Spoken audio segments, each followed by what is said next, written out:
All right. Good evening. It's 6:02 p.m.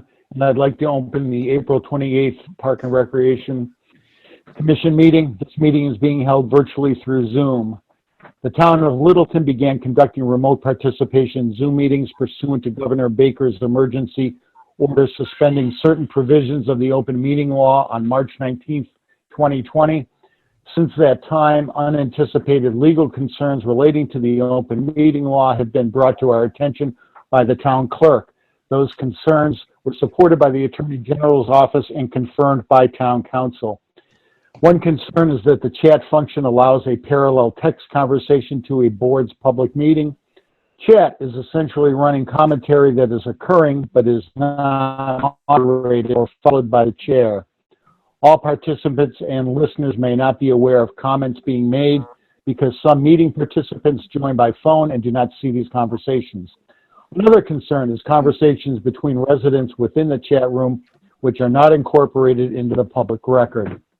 In response to these concerns, the town will implement the following changes, which in no way prohibit any member of the public from participating in discussion and sharing information during a public meeting, and will ensure that all listeners and participants have equal access to this meeting. People that join the Zoom meeting are set so their microphones are muted. If you called in by phone, please use *6 to mute or unmute your phone. So that the meeting can occur in an orderly fashion, we ask that people who join keep their microphones on mute so background noises do not interfere with the meeting. If you wish to participate in the meeting, please use the raise your hand function available on Zoom, or if you called in by phone, dial *9, which will activate the raise your hand function. The meeting host will notify the chairperson of the raised hands, and the chairperson will notify or will determine whether and when to allow public comment. When called upon, participants should unmute then state their name and address. After speaking, we request a participant return their microphone back to mute. Thank you. Well done, sir. Oh, yeah. All right, let me pull up my agenda here. We have minutes to review? No. All right. Sorry, I got too many windows open. Oh, for crying out loud. I gotcha. All right, thanks. I just literally, I've got like 28 tabs.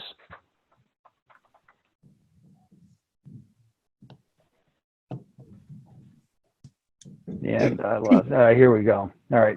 I apologize. All right. So I guess we're going to start with the update. I've got a little Chromebook, so I can't read anything you guys put on that screen. We're going to have an update and discussion on summer 2020 program operations. Very good. John, you are on mute, it looks like.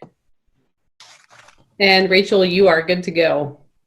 All right, I guess I'll start off the camp discussion. Is that what I'm going to do here, Alicia? Yep, absolutely. All right, so we have been working for the past 3 weeks on how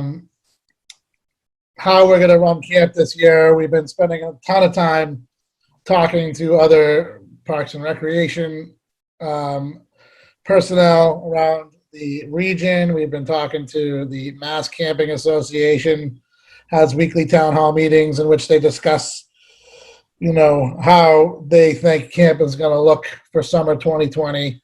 And we've also used the American Camping Association as guidelines for what they think camp is going to look like. Everything is still in the process, so we're still sort of waiting for some guidelines, but we're also starting the process in-house to develop policies and procedures for how we think camp will come out. Of course, everything has to be under the jurisdiction of the Board of Health, so we will need to adhere to their policies in order to be licensed to run camp, but we're trying to get ahead of it by starting to implement some policies and procedures, which will roll out as they sort of become official.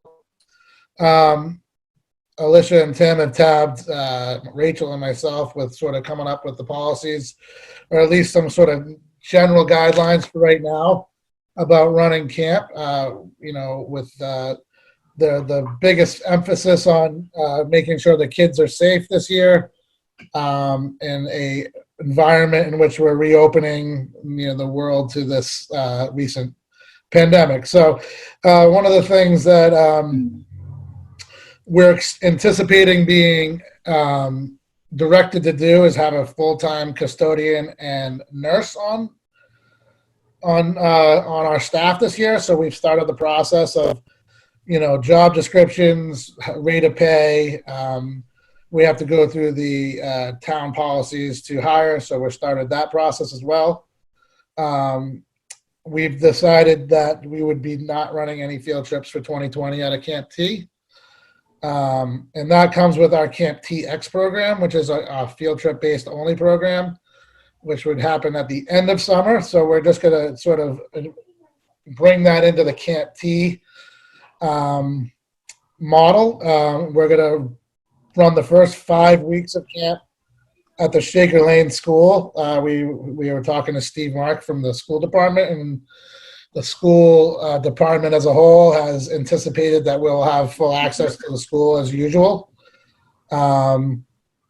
which was really good news. And then we are going to attempt to do a camp with a tent outside under tents. And we're going to use the model of the 10 and under groups for the start as far as rolling out some policies. So we've ran the numbers on if it's even feasible to run a program with just groups of 10. I mean, we're thinking each group of 10 would be in different locations. So as long as we did that, our overall registrant number would be higher, and limit that overall number based on staff. So we have sort of run that, and we do see that it's a feasible option.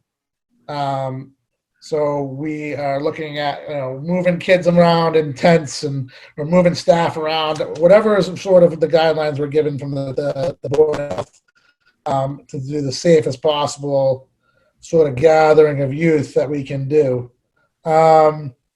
We also expanded that number to 25 to 50, which is in the phase 2 reopening of America.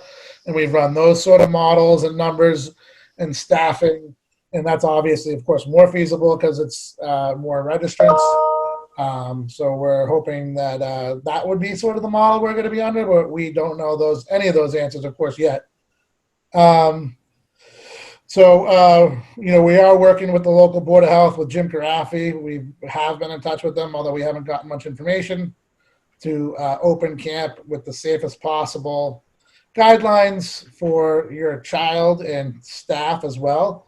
A lot of staff are local Littleton residents in the surrounding area, so we want to make sure they're safe. We did want to open up to the commission at one point during this part about their opinions on under 18 staff. We wanted to ask you guys your opinion about, we're concerned about, exposing someone who's not an adult in age to being on the front lines of this reopening in America with sort of like the first opportunity for any groups to get together here. So we just wanted your opinion on that. We haven't made any decisions on, what to do. We have about 10 under 18 staff to be coming on to staff this summer. So we wanted to ask about that possible option. If you want to, we can go back to that. When we get there, we have decided that we are not going to run the CIT program. That's our counsel and training program. That is for kids entering 8th, 9th, and 10th grade. We made that tough decision because we are very limited on the amount of, we know that we're going to have a very limited amount of opportunities for kids to be part of camp. And the Board of Health considers CITs as campers. So we wanted those numbers, those available spots to be filled by the younger kids who really needed childcare for families that need to go back to work, and to sort of offer those camp positions to the kids that need it the most. All right, sorry, go on to the next page.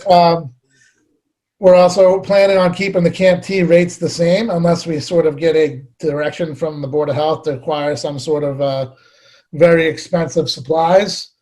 Otherwise we anticipate not like raising fees or anything along those lines. But for right now, we're going to hold at the current rate. We will be implementing the stringent sanitation, hand washing, social distancing, PPE policies as directed by our Board of Health. In fact, we're already working on what we think will be a more stringent plan than that's going to be rolled out to make sure that your kids are in the safest possible environment.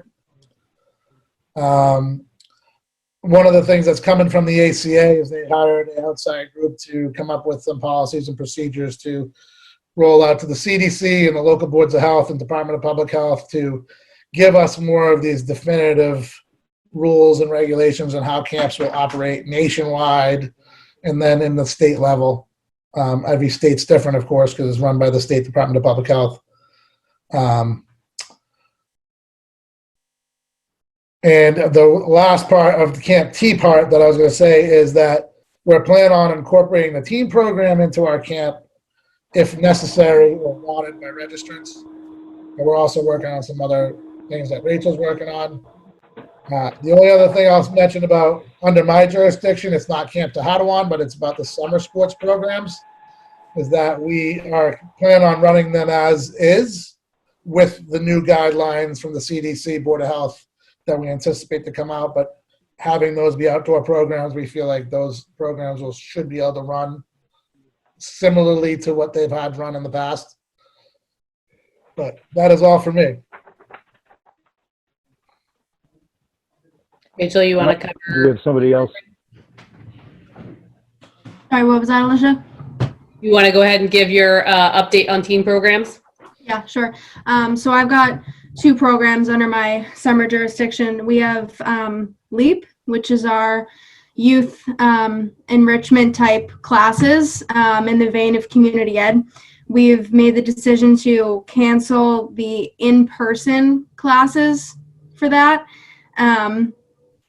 Solely because, we don't necessarily know the guidelines that are going to be coming down the pipeline, and we're trying to consolidate and focus this summer on what we can financially, what we can do that will make the most financial sense. And LEAP is beneficial, but it's not as financially lucrative as camp and teen adventures. So we've transitioned a few of those classes already to virtual models with the instructors. Not all of them will be able to be turned into virtual models, say an art class, but a fair amount of the instructors are part of larger kind of vendor companies that have the capability to do that. So we'll be offering that as a sort of replacement. As far as Teen Adventures goes, we're going to follow all the guidelines for camp as best we can, but Teen Adventures is a program, not a summer camp. Typical summer, we follow all the same rules just to be safe. So, like John said, our baseline is going to be combined with camp. If we get the possibility to expand our numbers and we can run Teen Adventures somewhat separately, say a different location, attend in a separate field, just to give the teens some sense of individual spatial ownership, that would be great, but that's not our plan A. What we're going to be doing that's different than normal this summer is pretty much the same stuff Kaz said. Smaller groups, obviously in accordance with all of the guidelines we're receiving. We're getting rid of any van or bus transportation. Normally this program is entirely trip-based, but we've been discussing all the different ways we can make it a program in-house and in town, and what sort of trips per se we could do in town. So, walkable hikes, from wherever we're based, walking to the lake from Shaker Lane like camp does, things like that. Let's see. It obviously, like camp, won't be as profitable as a normal summer, but just with running some sample budgets for different scenarios that we've been doing, it will still be profitable, just at a smaller percentage of operation than normal. But with consolidating our staff and lowering the numbers, it will still be profitable. Like I said, we'll just be cutting out most of the field trips, or all of the field trips, most of the unnecessary supplies that we might have otherwise got, like new craft material. We'll just use what we have and come up with new plans using things we have. That's all. One other thing that I wanted to add is, we heard today that the Lieutenant Governor said a statement that will be addressing summer camps and how they operate will be made by mid-May. So we're doing, the staff, they are doing an amazing job to do the best that they possibly can to be proactive and stay ahead of, all of the curve on this. So they've really taken it upon themselves to do a lot of work in a very short amount of time to try to make sure that we can still have a summer camp, or the hope of having that summer camp this summer due to the COVID-19 pandemic. So, at this time, if you guys have any questions, park commissioners, that's kind of why we brought John and Rachel in, just so you could, have that discussion with them.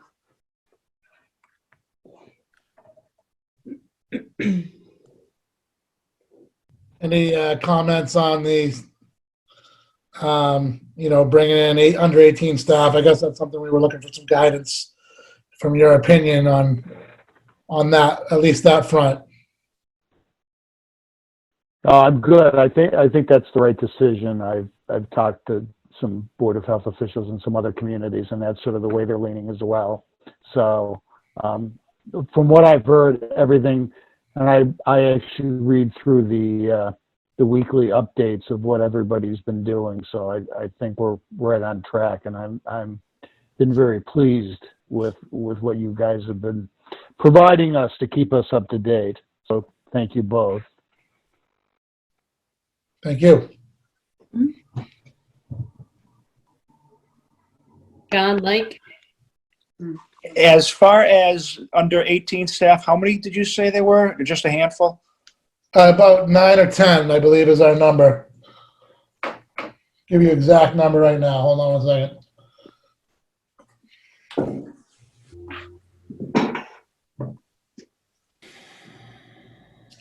Sorry, hold on 1 second. That's okay. And the concern is exposing them, making them like frontline kind of folks in this, time of this pandemic. I guess it's just that they're, not of age to consent for themselves, technically speaking, as under 18 minors. Tim, I know you have some more information on that. Yeah, if somebody can, if a guardian, if a legal guardian or a parent can, sign a waiver with them, I don't see a problem with having them there, as long as, legally we're covered. If that's the concern, I think we could probably work around that, but I don't have a problem with that. So one of the concerns that was pointed out, Sean, just to kind of get on that, was, unfortunately, with the way unemployment was, if a parent can't necessarily get a job, they might force a kid who's not necessarily comfortable into holding a position just to be able to, have some sort of an income. And by setting the 18 standard, it goes back to what John was saying, that the advisory is that, that is an individual who is making a legal decision for themselves. Okay. Does town council, has any attorneys looked at that? No, we haven't gone through that process yet. Like I said, we're still, there's so much out there that has not been answered. There are a lot of questions that, you know, in a lot of different capacities that we just don't have answers to right now. So, you know, a lot of the discussions that are going around, and this is just a discussion, no decision has been made yet. But the reality that we get into is that, you know, we want to try to be as conservative as possible when making these decisions, especially when it comes to individuals' health. So, you know, that's, you know, essentially a protected group. So we want to make sure that we're making the best decisions for them that we can provide. Okay. What are other towns? You said you've been reaching out to other towns. What are they? You know, do they have any thoughts of how they're approaching this? So we have a weekly meeting, Mike, with currently it's between 30 and 40 other municipalities. We're a member of the Massachusetts Park and Recreation Association, and currently there's actually Wednesday mornings we meet as the directors and the assistant directors. On Tuesday mornings, there's two smaller working groups. There is a camp working group, which Kaz is chairing with Marty from Concord.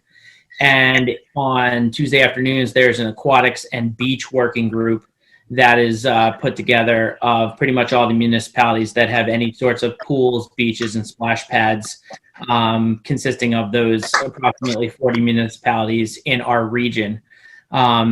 Outside of that, we have had conversations with, and by we, I mean Alicia and I have had conversations with the entire MRPA, Massachusetts Park and Rec membership, and John has been instrumental in going to the meetings for the American Camp Association, the Massachusetts Campers Association, and we've all sat in on meetings for the American Red Cross, the Texas Rec Association, various other things to make sure that not only are we on the, you know, the front of the curve and making the right decisions, but that, you know, one of the things, and I'll let Alicia kind of talk to this, to the point that we are talking to, we're trying to make sure that we're the voice in the Senate and the House to be setting legislation. And I'll kind of turn it over to Alicia because she's working a little more on that than I was. Yeah, so there's a group of us that we're working together to try to craft a letter that hopefully will be supported by MRPA, which again is the Massachusetts Parks and Rec Association, in aspect of there's one I think you're getting feedback, Sean. So there's two conversations that are going on right now, and one of them is, you know, we talked about possible guidance coming out soon about, you know, how summer programs are going to be able to operate. So that's one side of it. The other side of it is, and we'll get into this later on, a majority of the enterprise departments in Park and Recreation, which essentially means that they operate like small businesses, they usually only get about 20% to 30% of their budget supported by the town that they work in. The rest is the 70 or 80% is up to them to make in revenue that they get from programs and facilities. So, you know, at this point in time, due to the pandemic, we are in a deficit, and that is something that, you know, we are, I'm working with the finance director, with our town administrator, FinCom, to be able to come up with an answer on how we're going to solve that for this year. But again, we'll get into that later. So that's part of that letter that Tim was mentioning.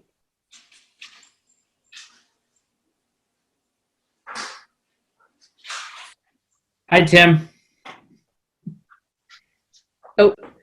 So again, this is Park Commission meeting, which means that the Park Commission has to allow any of the guests to be able to speak. So it is up to the Park Commission to open to the public. So to open this discussion to the public now, is that, have all the commissioners chimed in to their satisfaction? John, Mike? All right, I guess we will open it to the public discussion. So Alicia, you've got, you can see who's looking to, oh, there we go. Hi, I have just a quick question. So, is there any assessment on your part about the family situations of the various children? Like, do they live with grandparents or other people at risk for the COVID virus? And would that affect any decision-making on your part about who you want to have in your program?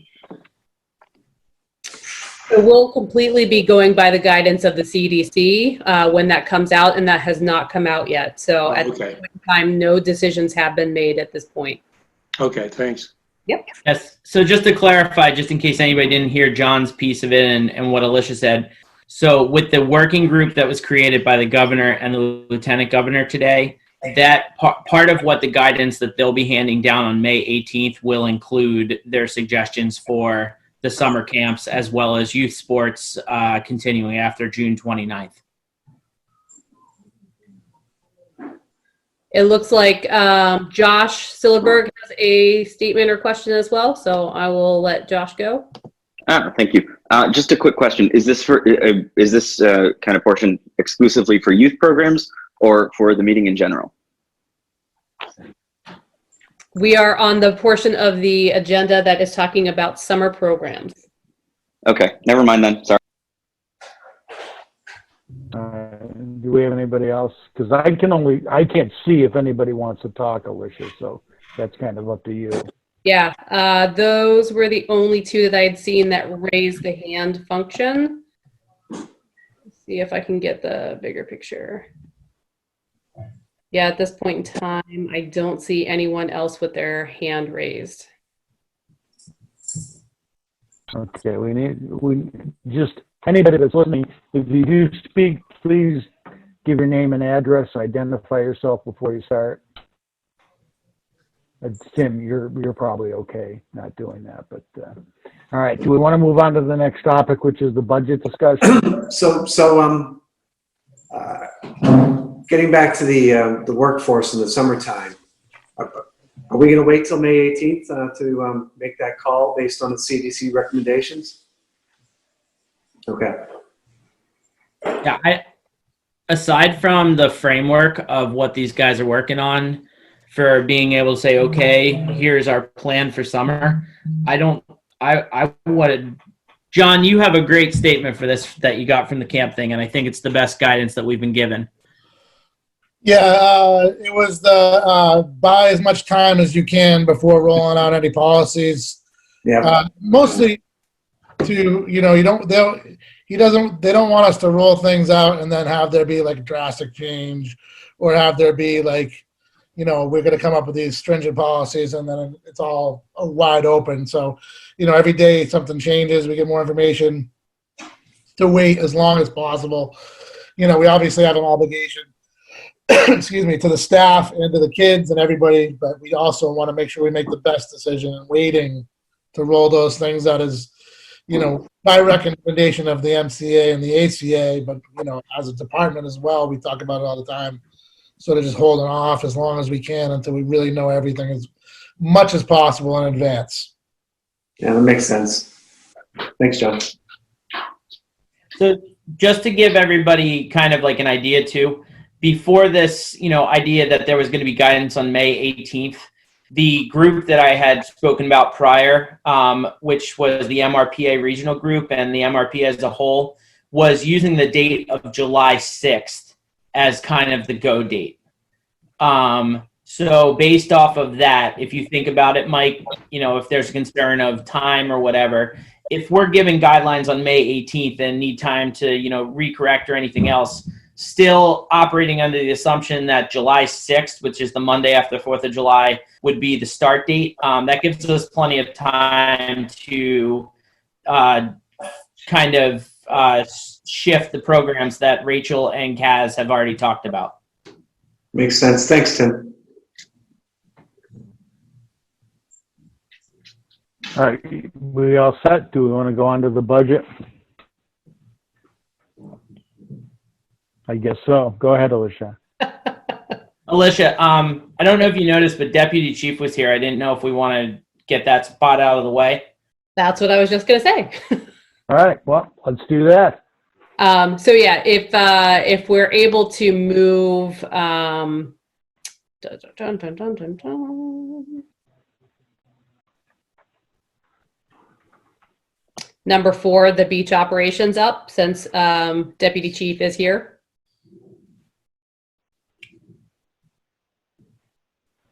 Yep, let's do that. Okay, I've got that as 5, but I think that Sorry makes about sense. that. Yeah, Yep. sure. Let's go on to the beach operations and let Jeff finish up. Okay. Go ahead, Tim. All right. So we can go into the whole beach operations, or we can just kind of touch on the part about park closures. But as we talked, there's a lot of uncertainty if beaches and pools and everything else are going to be opening this summer. And if they do, what is that going to look like? One of the things that we fortunately have not had to look at yet is a complete closure, like a lot of our colleagues, where the beaches have just been a mob scene and people have gone there and just with disregard to social distancing and groups of less than 10 and all the guidelines that are in place. And we did have one instance or a couple instances so far where the police were notified that there were larger groups gathering at Long Lake Beach, and just kind of it's been on our radar. As such, and the conversations we've had with other municipalities, I did reach out to Deputy Chief Patterson, and we had a conversation on Monday about how do we go about this summer, and how do we enforce social distancing? How do we prevent Long Lake Beach from becoming this mecca of social gathering, if you will? So just to give you an idea of why this is so important is, as I mentioned, the reality may be that pools may not open. So that is a group of people who will be looking for somewhere to go. That has not been decided yet. What has been decided is there's a lot of towns who are already closing for the summer because it's not fiscally, financially they can't do it. The town of Bedford decided that they were completely closing their beach today in our aquatics meeting. So that would be a group of people who is not too far from us, who is now looking for somewhere to potentially go this summer because their normal swimming spot has been closed. So we are going to start seeing more and more of this. And I just want to make sure that we are prepared. I do want to be perfectly clear and just make sure I say this, that everything that we are discussing right now is completely hypothetical. It's something that I would like everybody to think about, and I would like everybody to give honest and open feedback. And I would like everybody to please understand that the only reason that we're having the conversations that we are having is because we're in an unprecedented period of time where we are going to have to make decisions about some of our facilities that we might not otherwise make, and we have to make them in order to be able to enforce laws based off of how our bylaws are written. So with that said, I'm going to just pull up a PowerPoint slide here, and I'll go through a couple of the, sorry, give me just a second to get this right. All right. Everybody see that okay? All right. So as far as what we're looking at is discussions to date. We've already talked about a couple of those things and where we're getting the information. Daily meetings with us, financial discussions with town officials, and Northeast MRPA regional meetings, small working groups between Massachusetts Pools and Beaches, Red Cross updates, other national resources. And Monday, as recently as Monday, I did have a conversation with Deputy Chief Patterson where we brought up some of these, to remind everybody, discussion topics as of now. The one piece of everything that we may ask for the Park Commission to vote on either tonight or as early as our next meeting would be the closure piece that we're talking about so we can do some enforcement. Just to remind everybody, the weather is starting to turn, and this weekend we're going to see our first temperatures that are sunny and near 70 degrees. So it makes it that much more important. So, topic. The goal is to allow things to remain unchanged unless the need arises. So what we would like to talk about is implementing additional park rules, or close the park ASAP before the nicer weather. Installation of barriers with locks for the closure hours so that a trespass order can be enforced. And I'll let Jeff speak to the trespass order here in just a minute and what our idea would be. PRCE and LPD to enforce social distancing with the trespass order. Basically, the enforcement would be there would be a warning and then a trespass citation, which is a appearance in court. Police details during park changeovers. I will explain park changeovers when they're available on and there's no radio calls going on. Parking enforcement and social distancing enforcement at the beach, so assisting us with that. And if social distancing guidelines allow for openings to occur, implement it says above, it's the next part of the plan as early as possible. So with that, basically, right now we're kind of thinking stay with the dawn to dusk order. There's not really a reason to change that currently. Where the change would come in is when the beach does officially quote unquote open.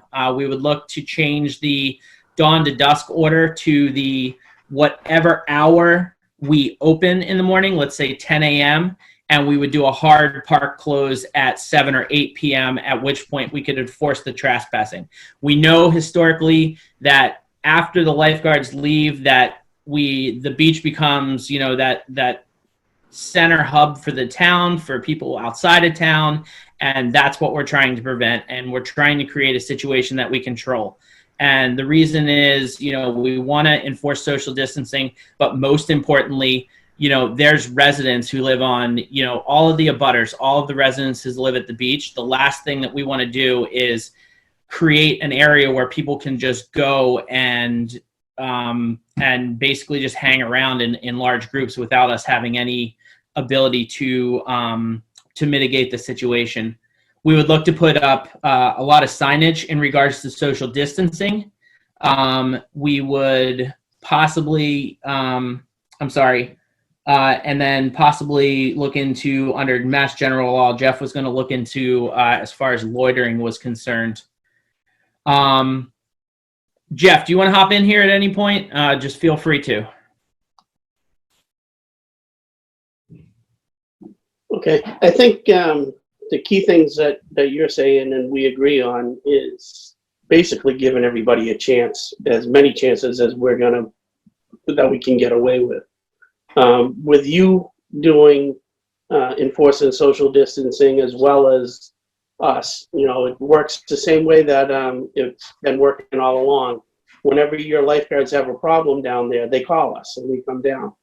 We're just going to be stepping in a little further, and if you've already given somebody a group of, say, 15 or whatever, the warnings to disperse, and then we come down, we're going to do the same thing, because we're not looking to make arrests or to create court paperwork and stuff. The courts aren't going to be open for quite some time now, so it'd be something that'd be strung out for a long period of time. So we're going to give them additional warnings. I think the trespass part of it is definitely going to be our last resort. And that's just going to be for, obviously, the person that's totally obstinate and doesn't want to listen. But I don't think we're going to run into that. We don't usually run into that even on the normal time. When we come down, it's usually resolved or almost resolved by your lifeguard. So you have a very good team. I think the fact of closing the park with the hard closure, if we can close off the parking lot, is going to help a lot for the after hours. And your signage about the fact that the park is closed with no lifeguard on duty, that means the park is closed and the people shouldn't be congregating there. So I think between those aspects of it, I think you've got it pretty well covered. And I think we're going to just be doing the normal things we do throughout the rest of the year, is coming down when you have a problem. Okay. Does anybody have any questions from the Park Commission side of things? Does the Park Commission want to ask Jeff any questions while we're on that? My biggest concern is, this is kind of the safety of, the folks that are following the rules, and as well as the town personnel, lifeguards, police department. So it will be interesting to see how this goes. And I agree. I don't think we want to overreact, but I think we're going to want to have a plan in place that we can act quickly if we have to. I think Tim's got a pretty good basis for a plan right now. I think the rest of the information obviously will come from CDC and will come from the governor's office once they meet and start putting guidelines together as well. So things have to be fluent and be able to change, because we're not the only ones running the show. So if they make some changes, we're just going to have to go with the flow and make changes. But I think our main thing is the signage, to create that it's residents only and control that to the best we can. It's going to be the important thing, because as Tim said, there could be a lot more pools and other areas closed in our surrounding area that's going to bring people in. I've already gone down there and have had conversation with a group of 15 or more people, and they weren't from Littleton, so they were just looking for some place to hang out. What was your idea?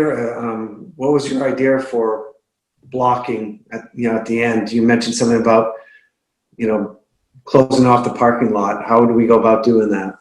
Yeah, Tim has that idea. So I'm going to show all of that. I just wanted to make sure before we get into these multiple layers, just wanted to give you guys the opportunity to ask Jeff as far as just what their piece of the enforcement and how they were going to enforce this stuff. And then we'll get into it. So is everybody comfortable moving forward, Park Commission? I am.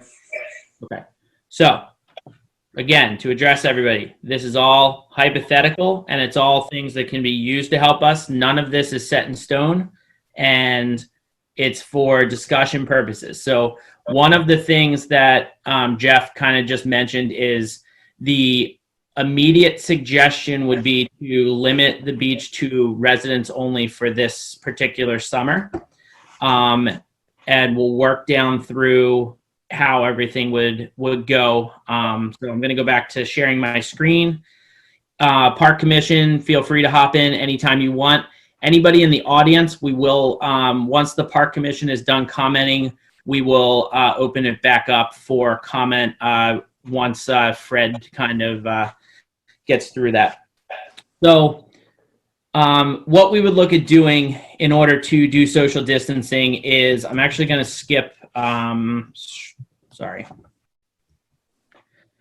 So first of all, we would look at what are our operating dates. And obviously with school being out, and if the guidelines do come down on, May 18th, a lot of the colleagues that we have are looking at opening on Memorial Day, and they're looking at opening at 25% capacity for their beaches. So based off of that, depending on what we see as reasonable, people need a place to go. If guidelines are going to start to be relaxed, then I only think that we need to be there for them, and that we need to, if we can open the beach and do it with responsible social distancing, then, June 1st would be a good target date. But I definitely think Memorial Day weekend, as we had planned, is also a good target date. Depending on how things go, there's things already in the works as far as when school is actually going to go back, maybe possibly extend some of this into September, depending on what the restrictions are that far out. And hours of operation, basically, I have the hours here, and I'm going to jump ahead a little bit and then I'm going to come back. So what we would look at doing so that everybody is aware is this is what kind of summer would look like at Long Lake Beach. So the yellow boxes would represent our social distancing boxes to get us to 25% of our normal occupancy. They would be a 3-sided box, left, right, and back, with like a blue snow fence or some sort of a rope.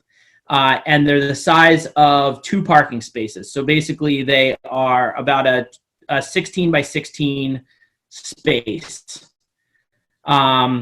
Each family would be able to reserve a 2-hour block 1 time per week up until every single person got a chance to go.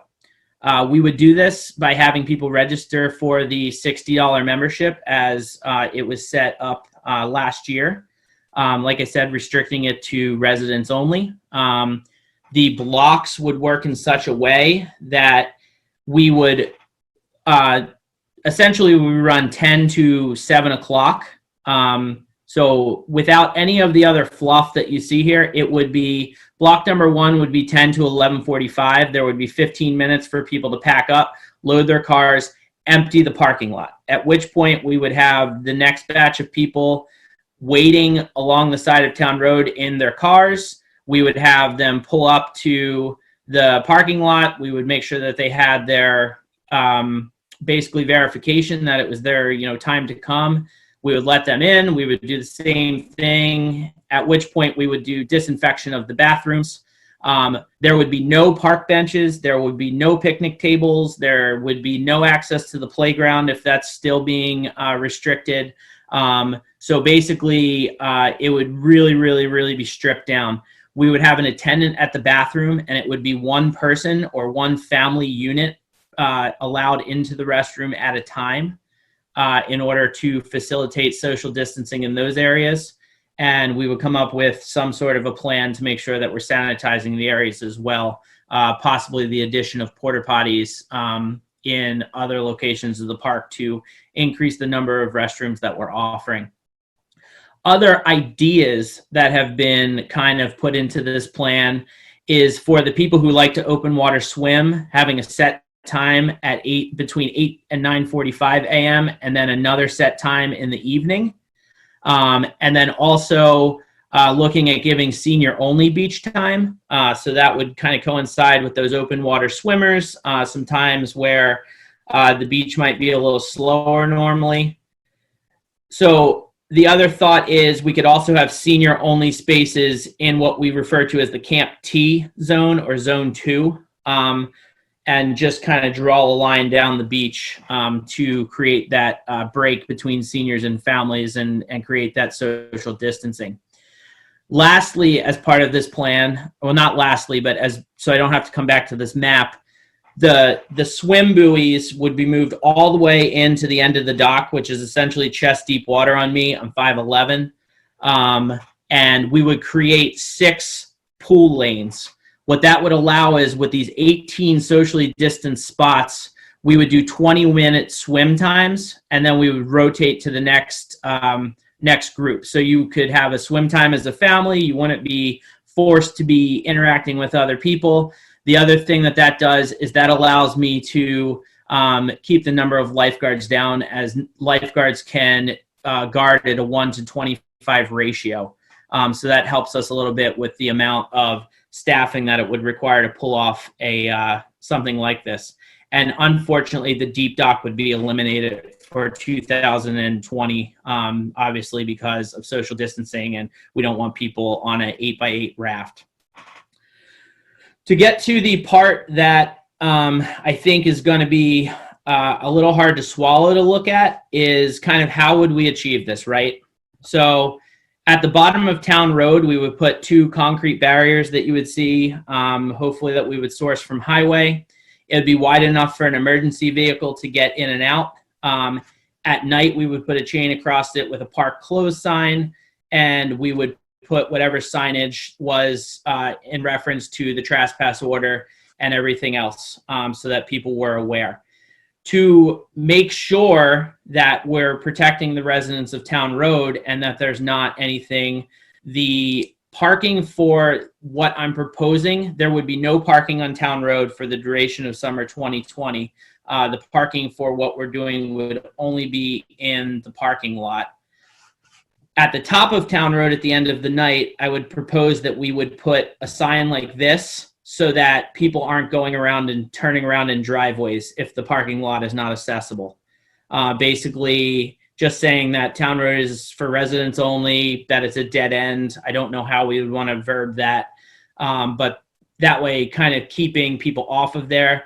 The other thing that we can do is, I have not talked to Jeff about this, but we might be able to enforce some sort of a parking, we kind of talked about it a little bit, but a parking ban on town road for the duration of the COVID period.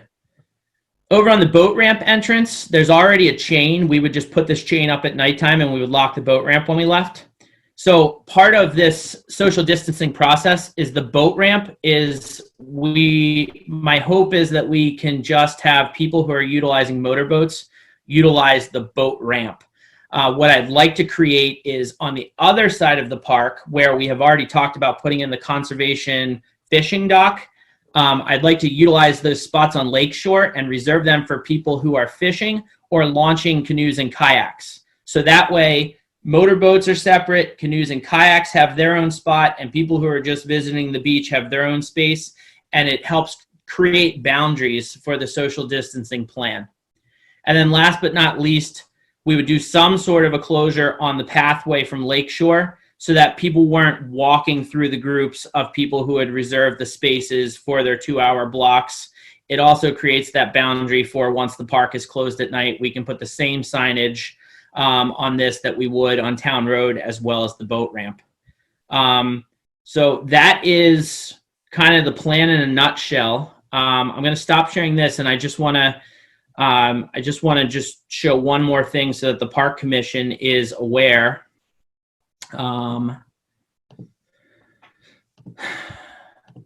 So obviously, you know, we're going to go back and we're going to have the budget conversation here in a little while, and you know, being responsible for the deficit that we're already in and understanding that we, you know, don't want to be in the same situation next year. We have to be able to, you know, provide services to the town. I just wanted to kind of give you guys these very high level numbers and what we could look at as far as, you know, these 2-hour blocks. So obviously number one would be, you know, residents only is what we've proposed. And if we were to break out these blocks, we have an average of 65 operating days for the 3 summers I've been here. Every day we have 18 spaces. That means there's 18 blocks per space of 5. So that's 90, essentially 90 spaces per day, 90 2-hour blocks that can be rented. And that's 630 opportunities a week. So obviously, why would you get a membership if you weren't guaranteed your 1 spot a week? So if you take 630 memberships and multiply that by the cost of $60, which we've currently set, that would be revenue in of $37,800. To go right down, right below that, to give you an idea, if we were to operate for 8, 10, and 12 weeks with myself, an aquatics director, and some mix of lifeguards to be open 7 days a week from 10 to 7 p.m., the cost associated with that is between $40,000 and $61,000. That's just wages and benefits. So we would be running at a deficit if we were doing the $60.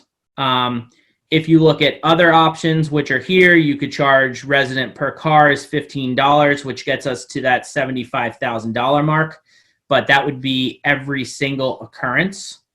The other piece that we could look at is allowing residents to sign up for spaces first, and the day of, any spots that aren't sold or aren't picked up by members can be posted, and you can pay a day pass rate, which would be that $15 or $20 per household as long as you hold a membership. So to be, I just want everybody to look at this from every single angle and know where we're at, and just be aware of everything. So that's everything I have to share with you this evening.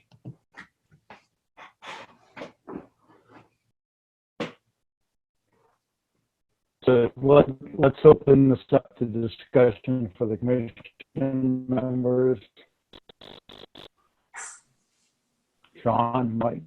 Yeah, can you show me the hours of operation again? It actually looked like you had an overlap. Yeah, just give me 1 second, Mike. I'll get back there. Yeah.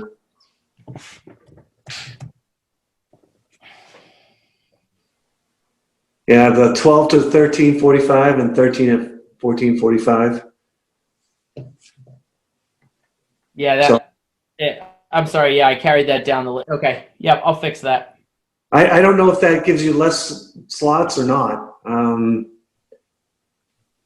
You said you It would give us less slots, and that was my error. I was playing around with the opening and closing times, and I omitted that. So it would need to be earlier in the day, or we would cut back on slots a little bit. So the goal doesn't change. We would still hope to have 5 blocks of 2-hour spots. Right. Hey, this is quite a thought out plan. My biggest concern in all of this is the logistics, of how do you actually monitor the people coming in. There are certain blocks at certain times. The onus is going to be kind of on, is there going to be somebody else there besides, the lifeguard monitoring this? How do you see this playing out? Yeah, so as I mentioned, it would be myself, Matt Adama, our aquatics director, as well as 1 or 2 lifeguards, depending on what the social distancing restrictions are and the number of people we can actually facilitate. And what would happen is we would make the announcement, we would clear the parking lot at 11:45, and then we would be at the gate, essentially, that we've created with the barriers, and we would check your membership pass, so the blue ID card that we had, and we would see your MyRec receipt with the code for that day and the time slot that you had. So that would be the verification that you had paid for your spot, and that would just be shown through the window. There would be, no interaction as far as conversation, if we didn't need to have it. Otherwise, we could stand back a couple feet and, you roll down your window. But that's how we would verify. We would basically have everybody come in. We would assign them what number space they were at, 1 through 18. They would go find that fence with, the number laminated on the back of it. That would be where they set up.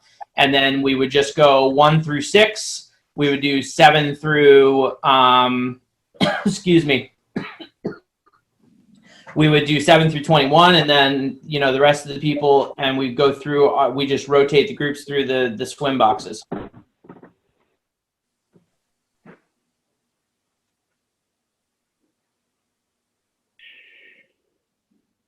Thanks, Tim.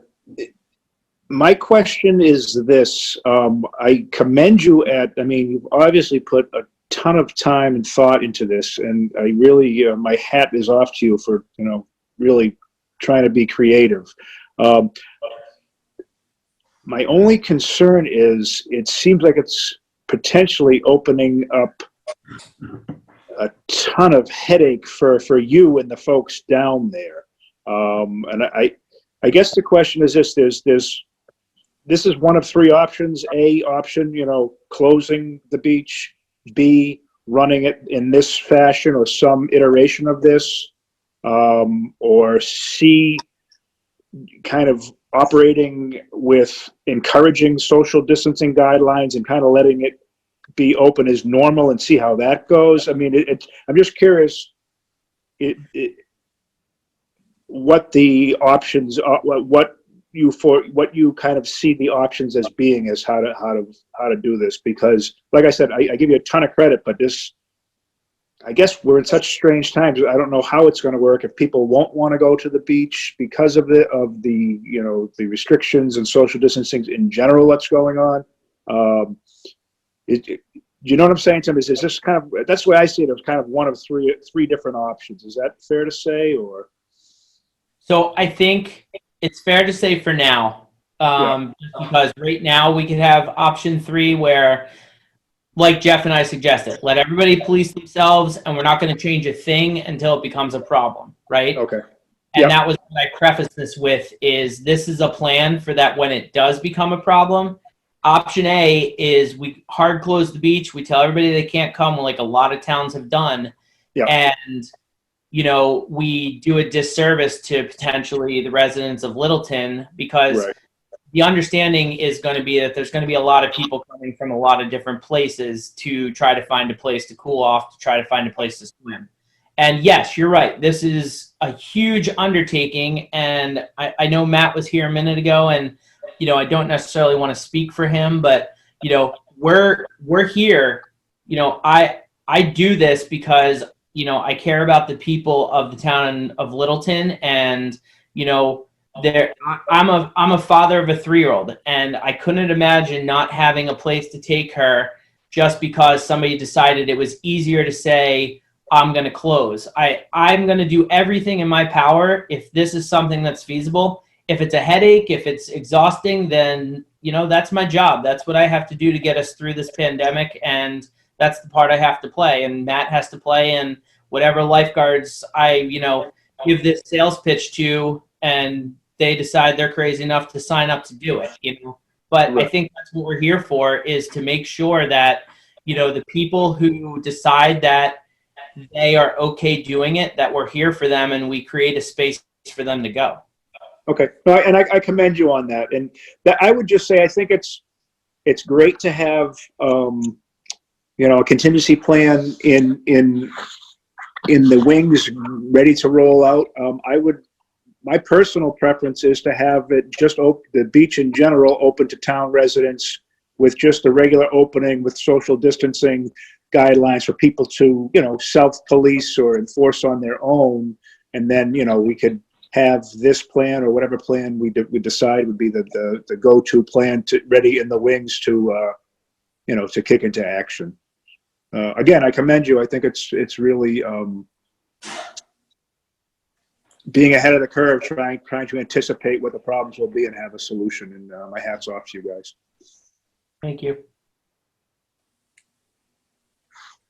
Anybody else have any comments on the commission? All right, I guess we can open it up to public input. Brett, can I just make one more comment? Sure. So the one thing that I would look for tonight, in order to kind of get the ball rolling on some of this, possibly 2, if you guys feel comfortable, is number 1, I would like to have you guys take a vote to put up signage that makes the beach residents only for the COVID-19 period, so we can start posting that. Unfortunately, there's not really that much of a way to police it, but if somebody is from out of town, we can, you know, at least say that statement's there. And then number 2, you know, it might not be a discussion for tonight. We might want to just kind of sleep on it a little bit, but to approve the park closure right now from dawn to dusk, so that the police can enforce the trespass order if there's any kind of people going there. So those are just my 2 things that I think would be pertinent in order to have this in place, so that the PD can do their job from now until whenever we decide that we're going to be down there ourselves. Tim, if I can say, I'm sorry, but I just want to point out the park closure is already dawn to dusk, I believe, posted. The signs aren't very good down there, and we'd be looking for at least posting some new signs, but I believe that is already posted. Okay. Just to clarify, it's dusk to dawn, correct? Yes. Yeah, sorry, Fred. Did I say that backwards? I didn't know. You know, somebody's going to pick up on that and call us. So Yeah. I apologize. Yes, it is dusk to dawn. all right. All right, sure, that's fine. I guess we should sort of take some public input first on this, and then we can move to voting on any items that we want to vote on. So, Fred, I just want to do the you got reminder. Where'd you go? There you are. I just want to do the reminder that if people are going to speak, that What reminder? I'll go through the list of folks and I can unmute them. Just make sure that they announce themselves and their address before they speak, please.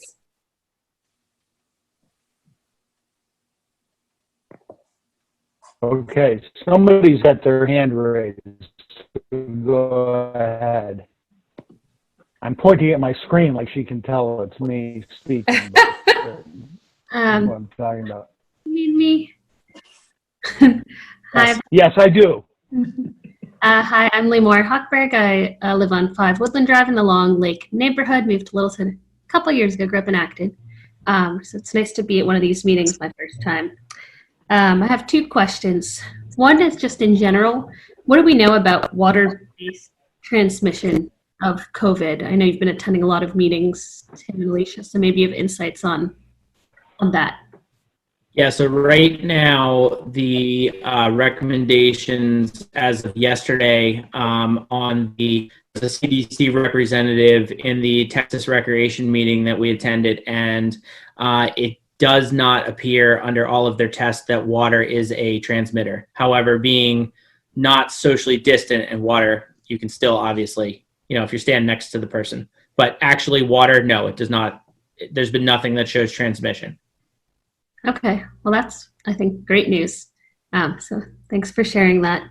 And then when it comes to the other plans you shared, also like others have said, I commend you for coming up with such a detailed plan on how do we do it. Because if people don't maintain social distancing, for folks who don't want to speak up or say, hey, you're too close, what do you do? So it's nice to have a plan like that, whether it's a plan B or not. What I wanted to ask more about is this idea of hard closing of the beach.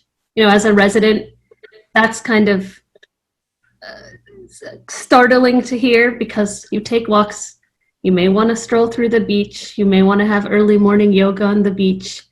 And I would love to see us a way to be creative about how to still allow at least local neighborhood residents access to the beach, even if you are closing the beach at night overall. I know in the past there have been talks about badges or other things, but I would love a way to still be able to access the neighborhood beach in the neighborhood that I live in, one of the reasons that I live here. So if that can be looked into instead of it being a hard closure for everyone. I think with hard closure in general too, you ask, okay, how much resources are we using to enforce a hard closure? So having an option for people to come to the beach during the open hours, and how do we help with those who want social distancing and need extra guidance, that's awesome. But in the early morning hours when the beach is relatively sparse, why must it be closed? Why can't we let people, do what they do? It'll probably be pretty sparse at those hours anyways.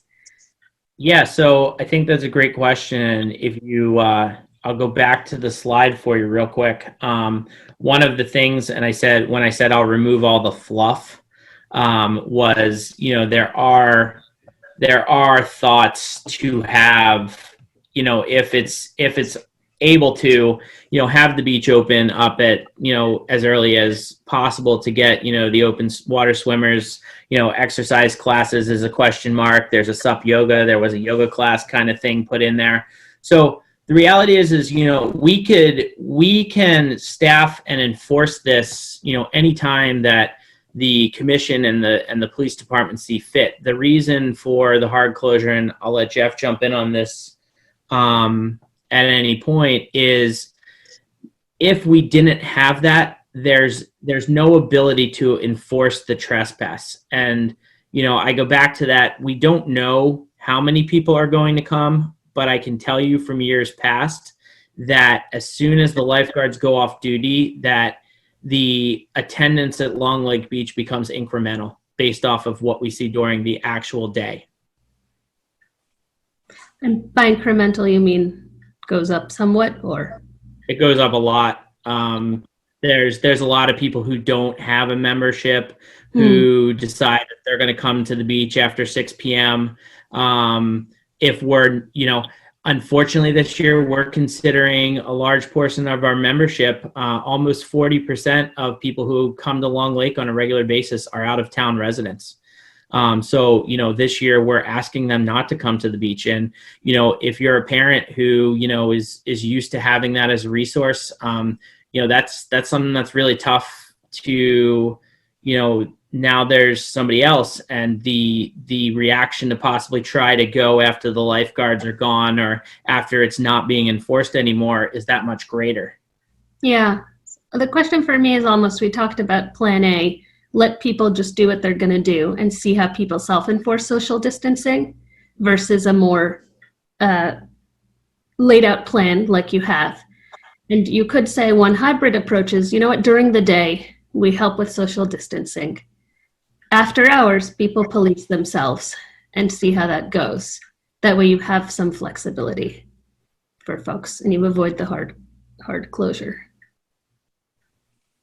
So I did want to add to that. So one of the main reasons that, we are looking at that is because, we have a pretty strong understanding that they may possibly be closing pools, right? So there's a lot of folks in the areas, where that would go to pools or members of pools. The other issue is that, there's other towns that are shutting down completely, like locking the gates, nobody can come in.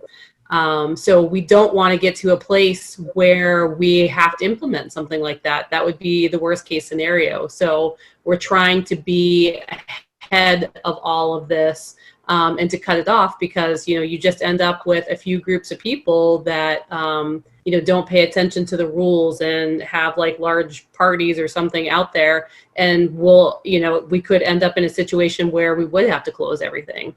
So we're trying to make the best decisions that we can for the greater good of everybody. Jeff, correct me if I'm wrong, but, I think the easiest answer to your question is this. That right now, the way our bylaw is written, unless we have a hard closure, we have absolutely no way to enforce social distancing and utilize the trespass law. And that would be the thing, is we have to create this boundary that then once people are there, that we can enforce it. Does that sound? I would say not exactly that. The hard closure is more, we discussed as definitely a last option. We can enforce trespass as long as there's signage put up in explicit about when you're open, when you close, and stuff like that. It can be enforced that way. So it's not necessarily that we need the hard closure. The hard closure, as we discussed, was just to limit the fact of the out of town residents coming down, parking and setting up and everything else. And then in that aspect, then we have to go down and keep going down and clear anything out. That's the only aspect of that. I think the idea of the hybrid thing is something we would do before we took the next step to shutting down the beach totally. Shutting down the beach totally and the hard closure is only like a type of, I would think, would be everybody's last resort. And we also, it makes it hard to say, okay, well, if you live in the lake area, you can use the beach, and somebody that lives across town can't use it. So that's kind of, that was something I'd be wanting to stay away, because I don't want my guys having to take IDs and say, oh, you don't live in the right part of town to be using it. So that's not something I'm looking to do. I don't think that's an option, or it's fair. I think if you're a resident, you need to have access to it if we can make it happen. But the hard closure, as I see it, is a last resort if we're seeing a major influx of out of town residents, out of town people coming, and it becomes a problem that way. But as long as everything's posted, Tim, if it's posted and it's clear, we can enforce trespass. Well, thanks for all the insights there. Much appreciated. All right, the Flannery family.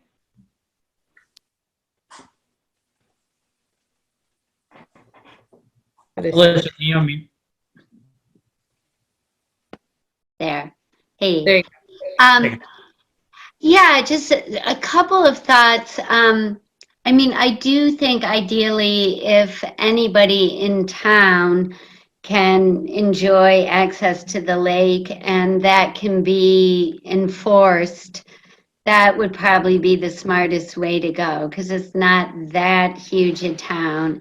But another thought I had was if it seems like it's really difficult to enforce, or even if after hours the beach is just filled with little Tonians and it's too much and there's not social distancing, that in the early morning hours, like I feel like, if the beach can be open at 5 a.m. for those people who are really hardcore, like Leemore, people who just live here and love to be on the water. I don't think there's going to be a lot of folks out at 5 or 6 or 7 a.m. Mhm. And if that can be available to them, I think that would be great.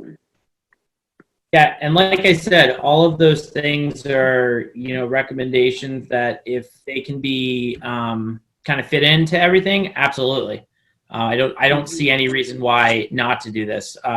The whole generalization of the plan, I go back to is to make sure that the resource is being able to be put forth to the town of Littleton residents who are wanting to kind of get down there and get the spots, and to prevent this influx of this rush from out of town that we're Right. expecting.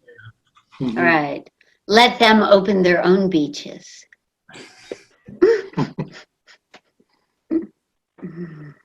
Yep. So Fred, it looks like Josh Silverberg has had his hands up via. Okay. All right. Sounds good. Well, I can't tell. So That's what I'm telling you. Static picture of Josh. Go ahead, Josh. Yeah, sorry. Long time, first time. Thank you. First of all, Sean, thank you for kind of being the voice of reason here, that we should just let people be responsible for themselves first.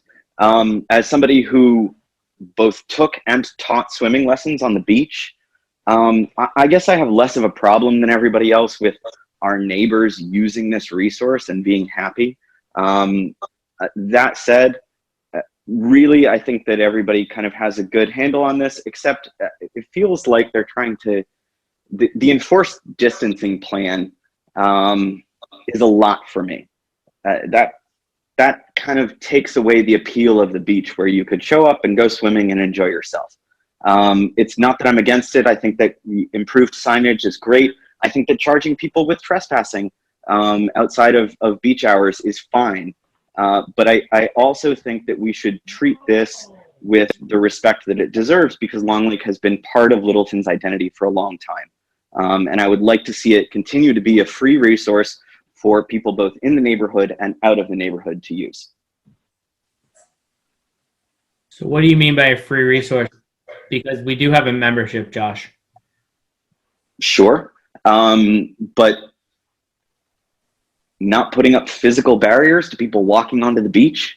I have absolutely no problem with stickered parking on the lake. That's what it's always been. But let's try not to be too draconian or discriminatory against our neighbors who their pool's closed, but they need somewhere to go with their kids.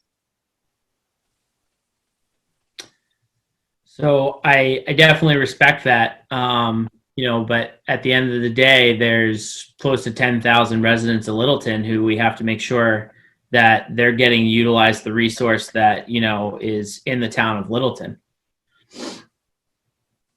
And I want to add to that, the other piece, to kind of keep in mind, and, I do appreciate Josh's comment, but, we're in a pandemic right now. This is something that is, we've never had to deal with something like this. It's been over 100 years since we had the last, epidemic. So this is something that we're talking about emergency situations here. We're not talking about something that this would be the end all be all of how we'd want to operate. This is the last way that we want to operate.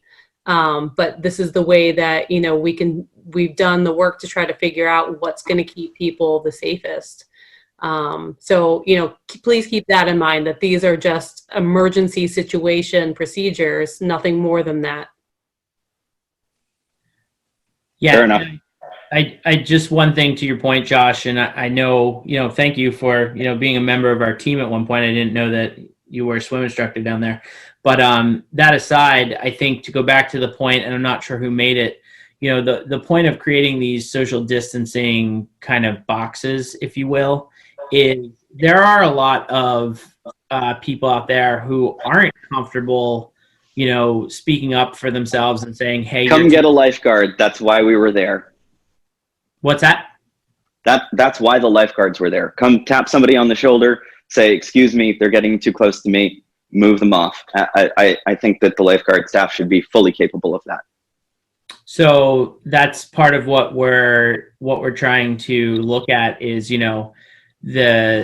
with limited resources there, if a lifeguard is, tasked with watching the water, or, somebody's tasked with, we're just looking at all of those angles, and that might not be something that's necessarily achievable to just have somebody hop off and, be able to go there and necessarily enforce that somebody's sitting down too close to me. And what are they going to do? As far totally as fair. Your first responsibility is to the water, but I have never sat on that chair and felt like I couldn't get off and enforce the rules on the sand. In fact, that was more of the job. I disagree. I have an issue with that, having our lifeguards have to be the lead charge of saying they're not doing social distancing. A lot of these lifeguards are younger. I know we're going to talk about possibly changing that, but still a lot of them are younger. I don't think that should be their responsibility, or at least certainly not a primary one. I think, totally fair. If people aren't comfortable with it, I understand that, but would it be harder to add a staff member to do that, or to put up physical barriers to keep people from going to the beach?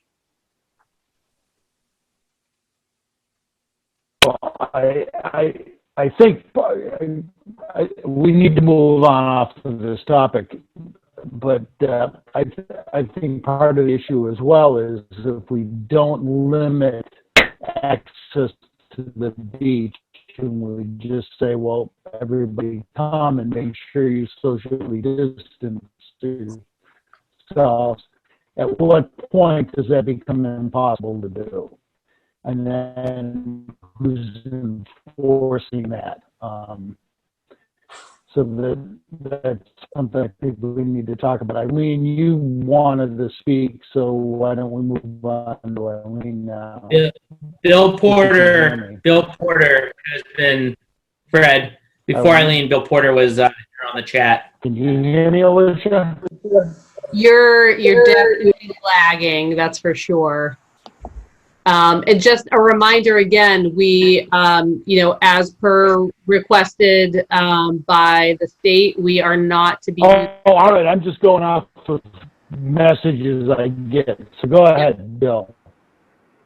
I just had a question in regards to what the topic you were just covering. That worked 3 times.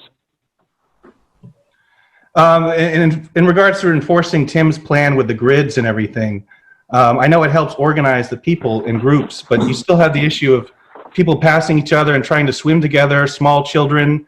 I just think there's a lot of logistics that don't seem reasonable to manage. Like, how are you going to get everyone out on time? I can imagine the slots by the end of the day were delayed from the slots before.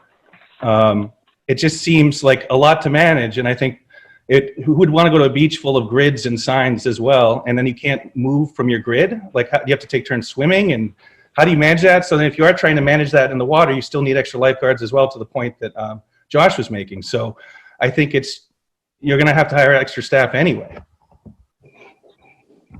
So I don't know if you got here for the beginning of the spiel, but basically we would create the walkways between each of the areas that people would have. We'd also create 6 different individual swim boxes, which would give us 3 opportunities for each person or group to have their individual swim box for social distancing. Yeah, so I asked about the swim boxes. So you have a beach box, and then you have a swim box, and then you have a child who's under 5, and they're going to follow these rules and be contained. And then even then, who's going to want to go to the beach if you can only swim and you have to go out to a box and stay contained within that box? Well, that's not swimming. That's sitting in a box in the water. Well, it's a lane. So just to be clear, it'd be just like a pool lane. And number 2, it's not my decision to say who's going to want to do it. We're just trying to create an opportunity for people who might want to do it.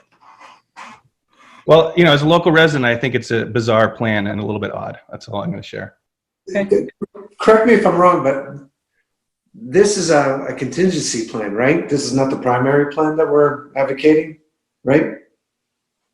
Yeah, this is a contingency plan based off of what most of the municipalities are planning on, which is 25% occupancy of their normal thing if beaches are allowed to open. So yeah, we have to have a contingency plan in place and how we're going to enforce that. Otherwise, it reverts back to the fact that if we can't do that and social distancing isn't in place, then, worst case scenario is we would have to close like other municipalities have. Why isn't that the second option then?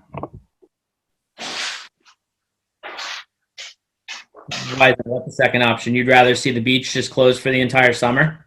Well, I think if it's as bad as if it's going to be as bad as it needs to have that kind of restriction, then it probably needs to just be closed. Yeah, I do think so. Especially if you're going to run at a deficit. That just seems odd. Seconded. Fred, are you there? I don't know, Fred. So I want to be very clear. We mentioned at the beginning for some folks that are coming in now, the chat option is not to be used. So Fred just came back in. So folks, we cannot use the chat option. If you want to be heard, you can definitely raise your hand and we can go that way.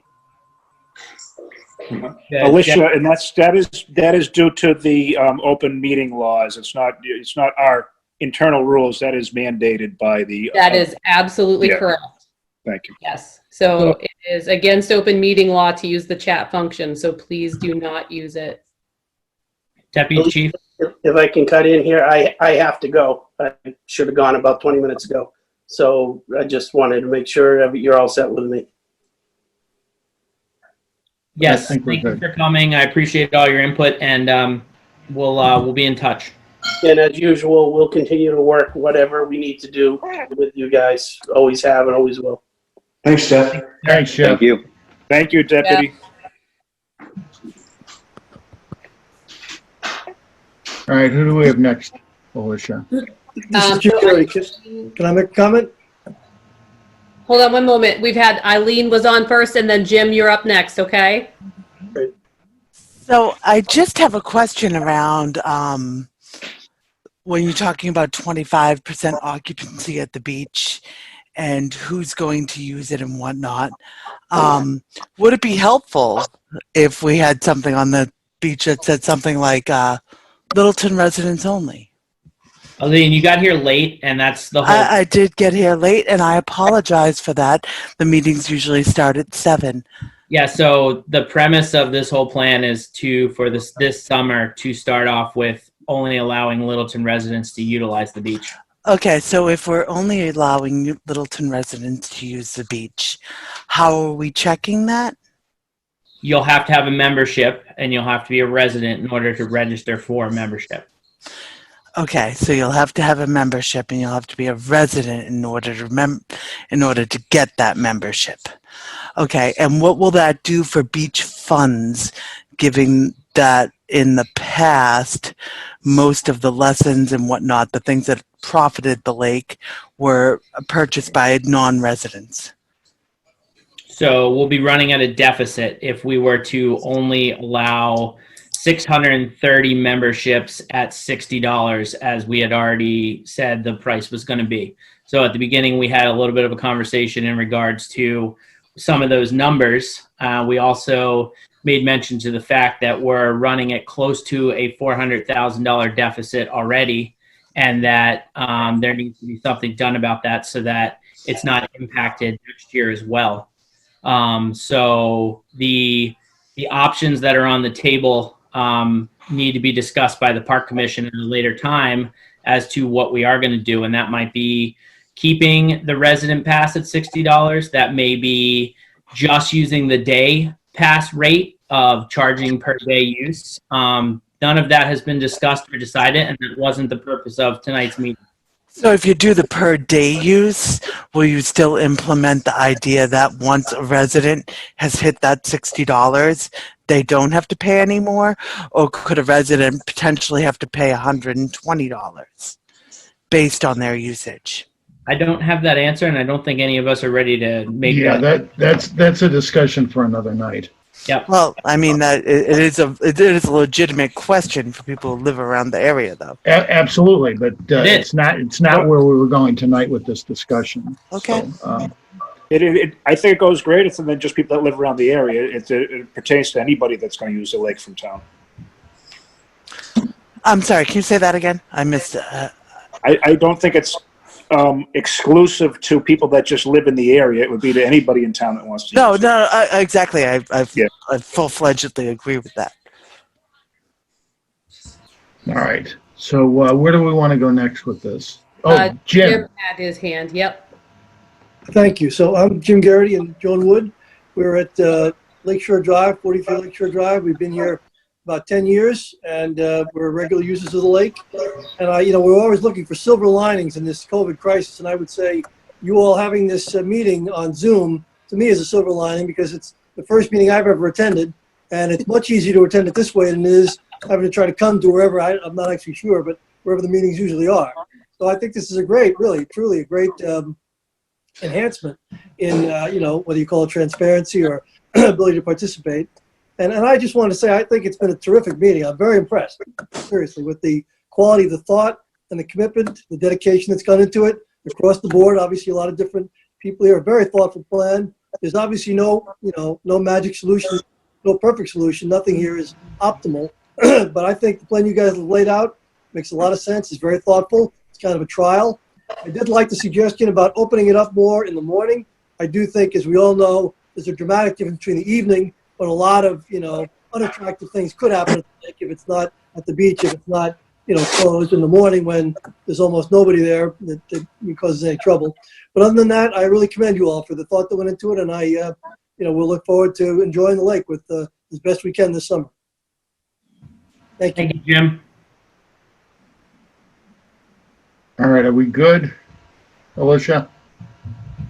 Let me do one double check really quick. I don't see any other hands raised. All right, so where do we want to go from here? Did we want to talk about voting on putting the signage up? Tim, Alicia? I would request that we at least get the signage residents only up for right now, and just be very clear that, that signage is going to only remain up for the duration of the COVID-19 period. Because if, obviously everything allows, we'll resume normal beach operations as soon as possible. But unfortunately, that looks like next summer. All right. So would you like a motion? Absolutely. Okay, I'd make a motion to allow the PRCE to erect signs at the beach stating that the beach is only open to Littleton residents. Second it. All right, all in favor signify by saying aye. Sean? Aye. Mike? Aye. And I'm aye as well. Motion's passed unanimously. Tim, there was something else you were looking for as well?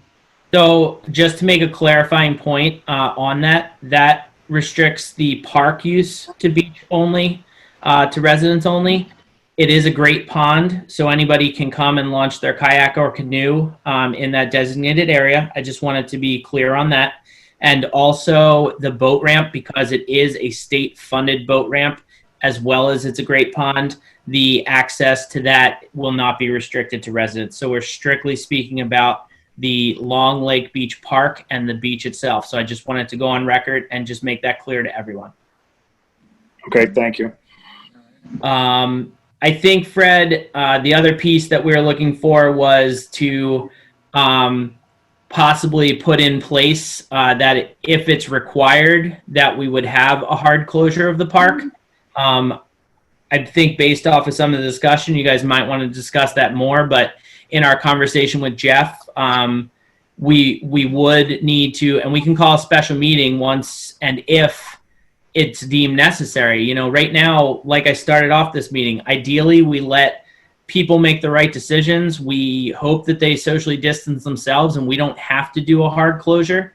I'm perfectly fine saying, hey, we can take that vote as an emergency meeting if we absolutely have to, based off of what Jeff kind of said as feedback.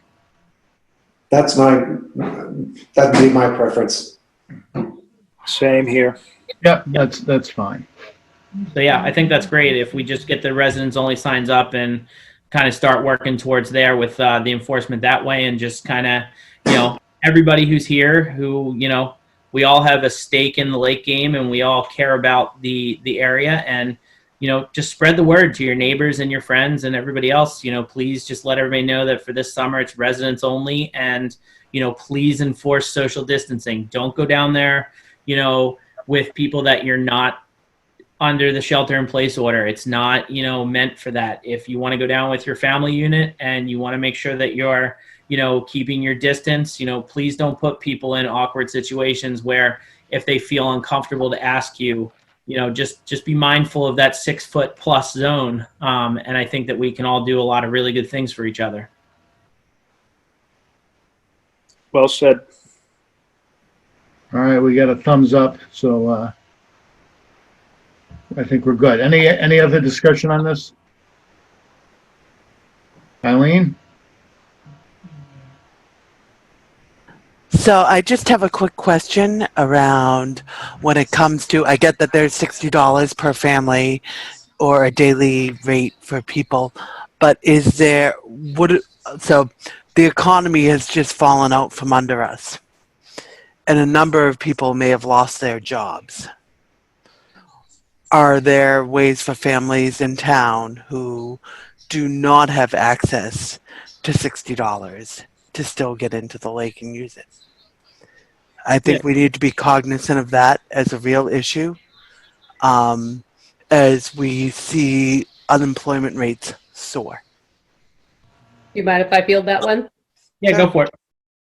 So that's an excellent question. Thank you for asking that, Eileen. We have a scholarship fund, though we do have limited amounts because it's only the amounts that we get donated available. But any families that are meeting the financial requirements, you know, we use a national poverty index, but they can definitely get a scholarship from us to be able to help assist with that. The other option that we've taken in place for some of our bigger programs like Camp Tehadawon is we're extending out and allowing installment payments just to make things easier for families right now. So if it's something that, you know, you need to be able to work with our department, we're willing to work with you. We just have to have, you know, a conversation with the family member or the family that, you know, is having financial issues at the time, and we'll find a way to make it work. Okay. And I hate to break in. Can you post a link to the scholarship fund in the chat or in an email after this? We have a forum that's at the office. So if folks need to have access to that, they can contact me. And my email address is aday@littletonma.org. aday@littletonma.org.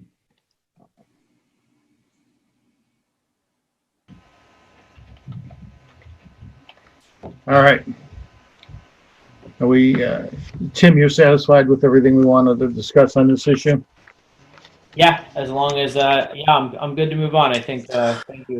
I wasn't done. Okay. Put my hand up again. Hey, go ahead. Sorry, I wasn't done with my question. I was just wondering if, like, would I have missed that? But I was just wondering what were the hours of operation at the beach? So right now, we would look at creating 5 blocks of time, and those times would range somewhere from 9 a.m. until approximately 7 p.m., which is when we would go off duty for the day. And the request that has been made by multiple members of the conversation is to come up with a time that would allow the beach to be opened earlier in the morning, based off of the fact that the people who utilize in the beach in the morning are much fewer than the crowds that we tend to see at nighttime. Sure. Pieces of that were also to encourage the open water swimmers to come between that opening hour and 9:45 prior to the social distancing slots that we're creating, and also to have an evening time for the open water swimmers, as well as the possibility for doing a beach yoga or a sup yoga program at some point, and also to have designated senior times in the mornings and the evenings as space allows. Can I ask a follow-up on that? Sure. Just why you extend? I thought last year you voted because of interest from the residents to close earlier. Why are you extending the hours? And has that been voted on? We haven't voted on that yet, and it's a proposal to create more spaces to allow residents to get there with the social distancing guidelines.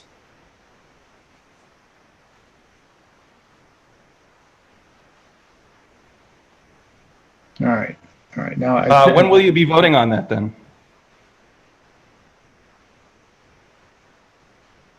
Fred, anybody else want to take this? I don't know. I mean, Residents really of the neighborhood want to be there to voice their opinion, certainly, and be a part of that conversation.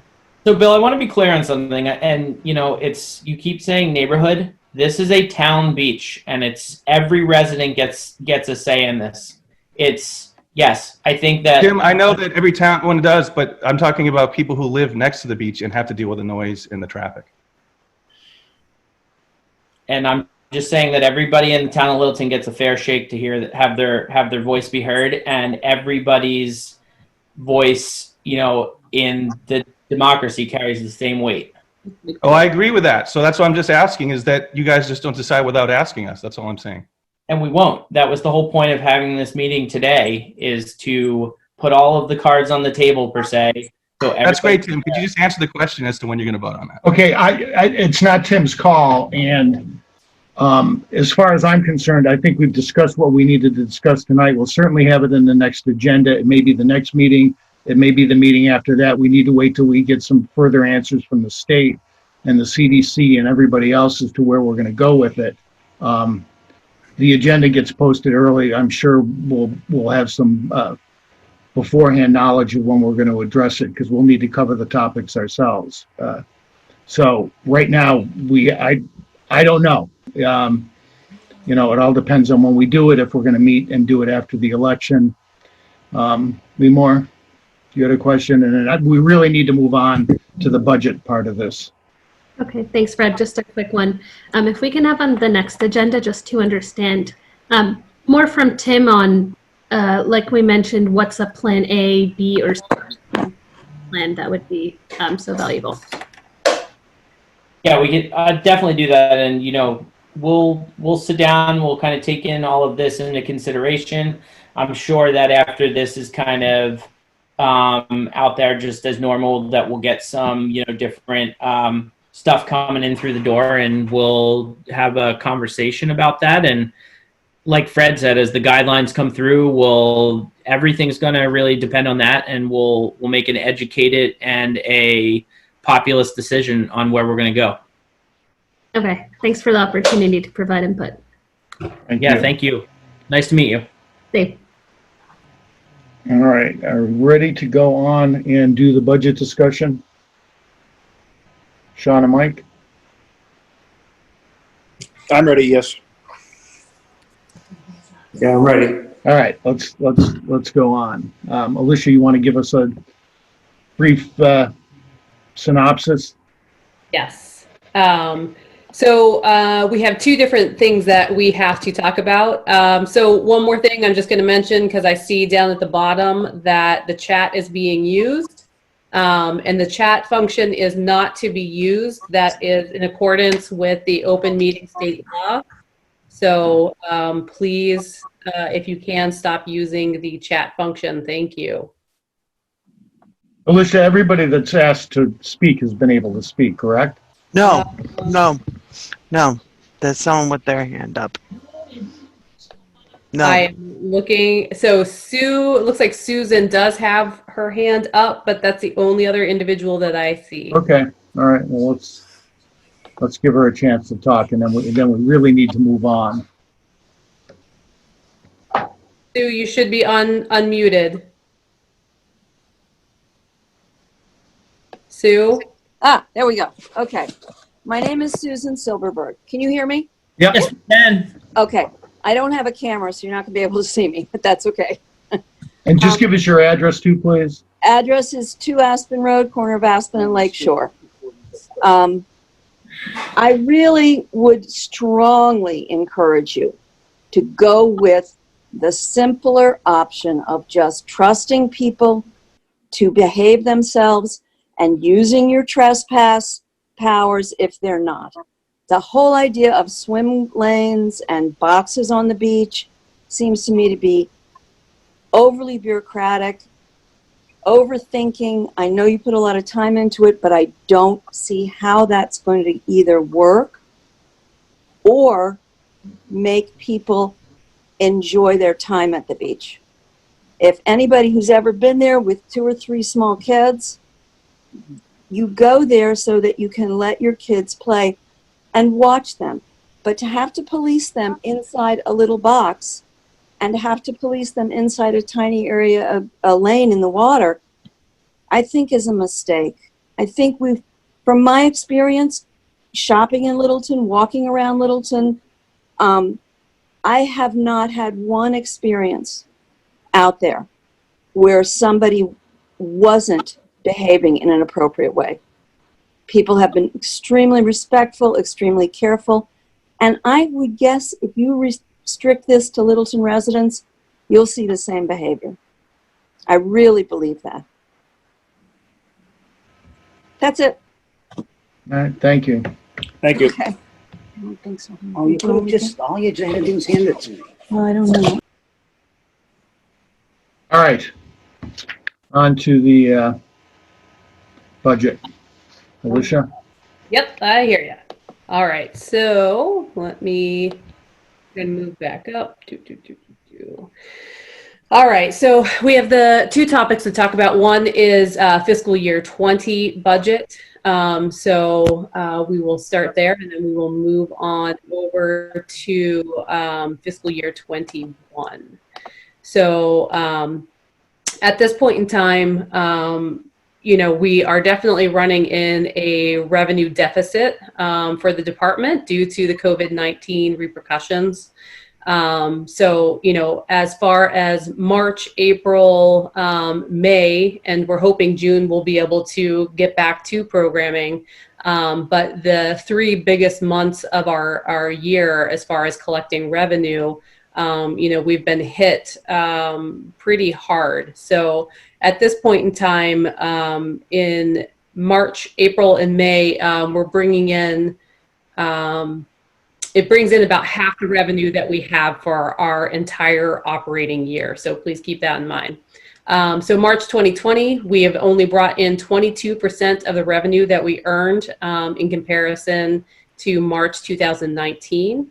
And this month, April, we've only brought in 24% of the revenue that we earned as of April 2019. That has gotten us to a place where we are, as Tim had mentioned previously, in about a $400,000 deficit at this point in time. So we have some options. I've been having a lot of conversations with our finance department, We've had conversations with FinCom and the Board of Selectmen, as well as our town administrator.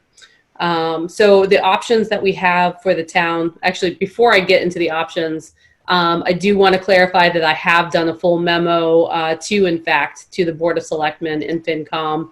And one of the big issues to kind of keep in mind here of why we are here, because there's a lot of folks that aren't privy to this information. We do operate on an enterprise fund. And what that means is that essentially we're operating as a small business.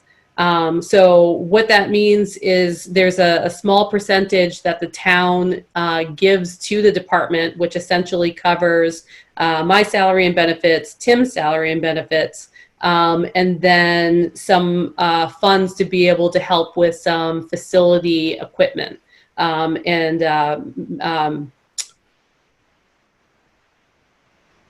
fixes to any of the facilities that we have. So that's one thing to kind of keep in mind. So we really are based off of the revenue that we get in the programs, how we operate. So options, where are we at? So one option that we have is the department does have reserve funds. Ours are relatively low. So that's not something that, we really want to force going that direction, just simply for the fact that, it's a rainy day fund, to use an analogy here. We're kind of in the middle of a torrential downpour that we don't know is when it's going to stop. So I don't believe right now is a smart time to be able to use those reserve funds that we do have.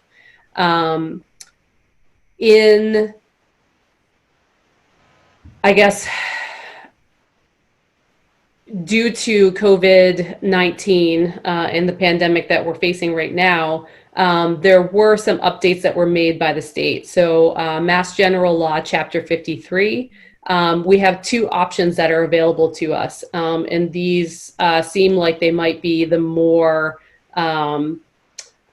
favored option in the conversations that I've had with, again, the finance department and town administrator and our FinCom representative, Betsy Bowling.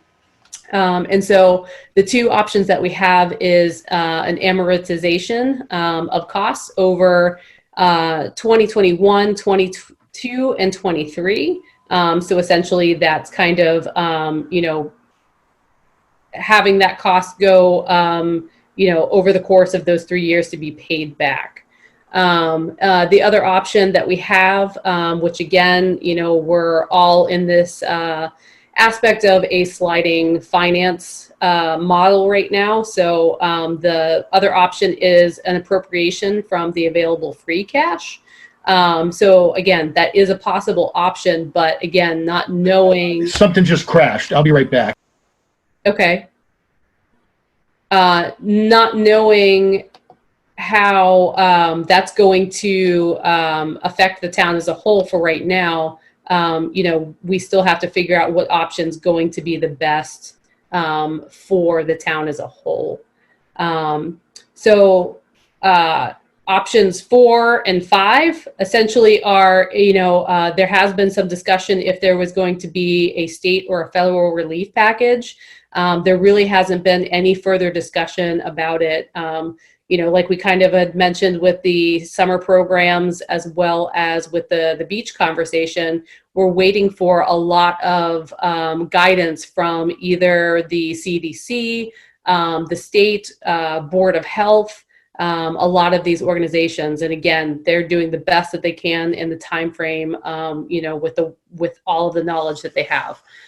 So there's a lot of people waiting on a lot of answers, and they're not coming in a fast manner. So again, we're doing the best that we possibly can with the information that we do have.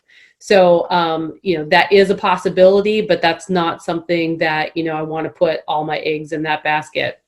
The other option that I talked about, which is just a way to be able to help with some of this, is to get approval from the Board of Selectmen for donations for the department.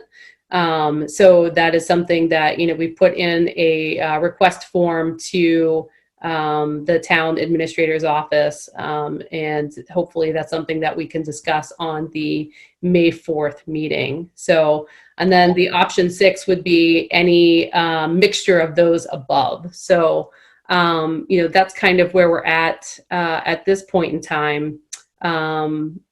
I think tonight, we don't have any solid numbers to talk about because it really is going to depend on what guidance that we get. Are we going to be able to run programs at all? I don't want to be Debbie Downer, but, that has to be an option that we have to look at. So, if this is to the point where we keep extending out the shelter in place and we're not able to provide that, care, as far as day camps and different programs like that go, we have to figure out what effect that's going to be to the department too. So I'm working on a couple of different models to be able to try to figure out where we need to be as far as what help we would need to get to the end of fiscal year 20. So that's kind of the conversation about 20. And if any of the commissioners have any questions, I'll let you guys ask questions now before I move on to 21. I'm all set, thank you. I have no questions. Okay. Yeah, I'm good. I've been through it a couple times, so. I know. Mike? Okay. Your thumb doesn't show up, Mike. You held it up too high. All right, let's go on to 2021. Okay. So, again, this is just kind of an update. So actually, as I'm going through my notes here. So the one thing I did want you guys to do is, if you can make a motion, I would appreciate it. It's up to you, clearly, to support the department in going forward with our gift solicitation request form. Because that is something we do have to have approval from the Board of Selectmen to be able to move forward with that. So if you're okay with that, then, I would ask that you guys take a vote. If you're not, then that's okay too.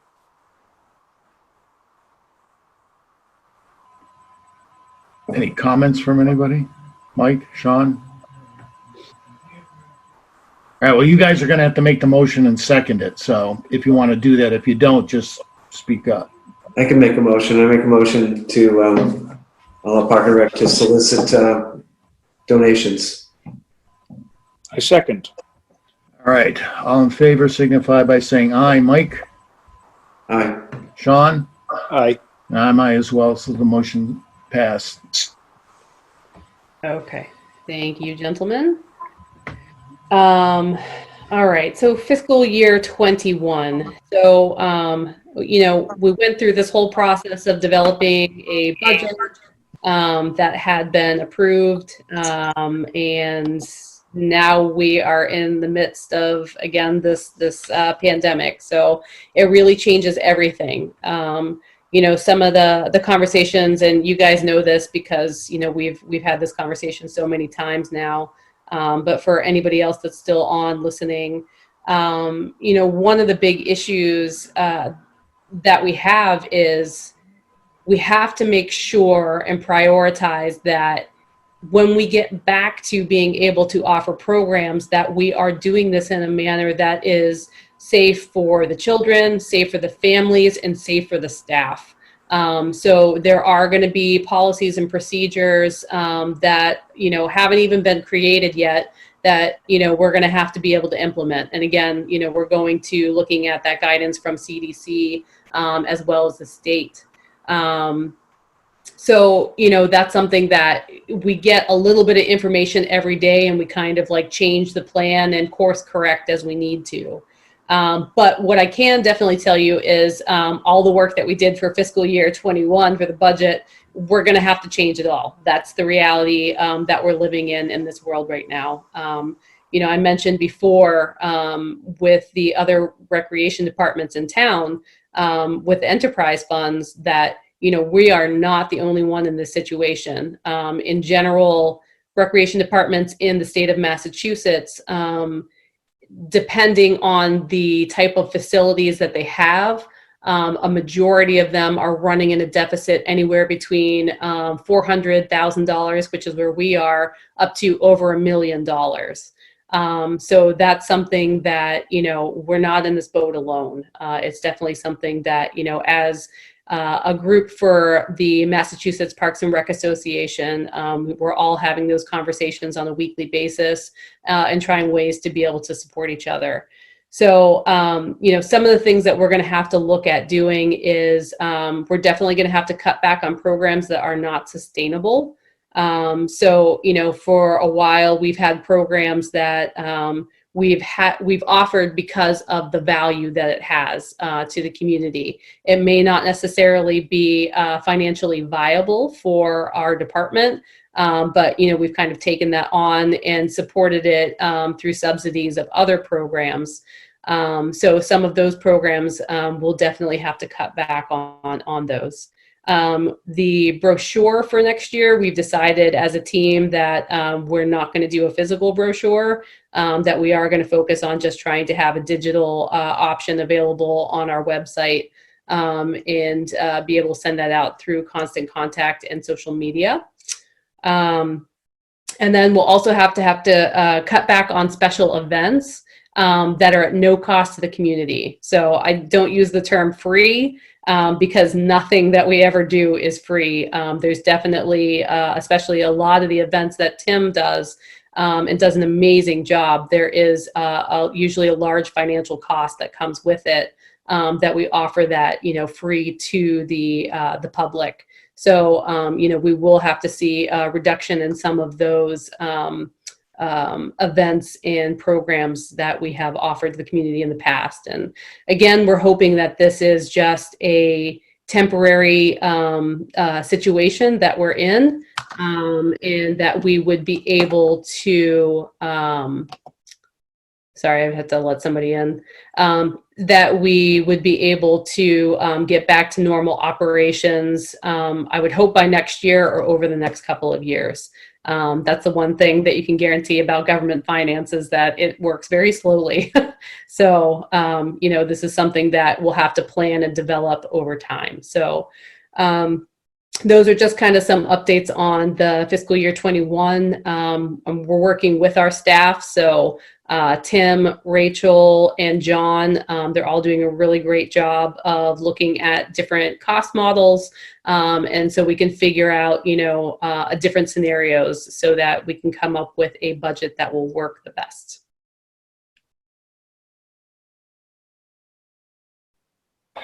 Any commissioner input?